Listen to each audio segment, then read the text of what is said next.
Like, what happened here? When you saw these resignations come through, were you surprised?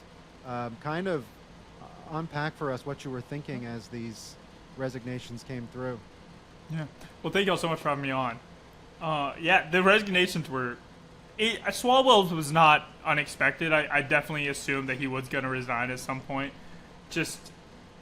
No, he was... It was almost certain he was going to be expelled, in my opinion. I mean, it looked like there was enough... It was more overwhelming than I thought the calls for George Santos were. I mean, there were more Republicans and Democrats being like, yeah, like, if you resign... We'll expel your guy. We'll expel our guy if you expel your guy. Like, we'll just do it together. And so Swalwell's resignation did not come as a straight-up surprise. Like, I believe that was always coming, especially after he suspended his gubernatorial campaign.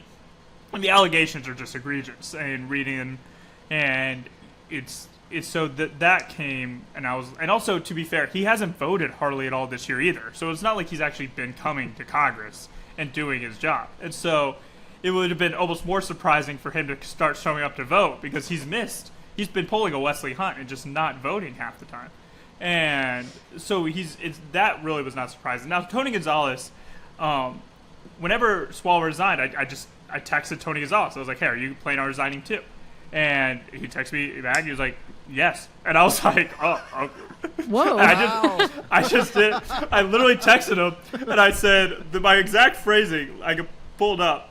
I said, hey, are you considering resigning now that Swalwell also is, and due to the impending expulsion vote against you? And he said, yes, I am filing my retirement tomorrow. I am posting it shortly. And I said, sweet, thank you. My retirement.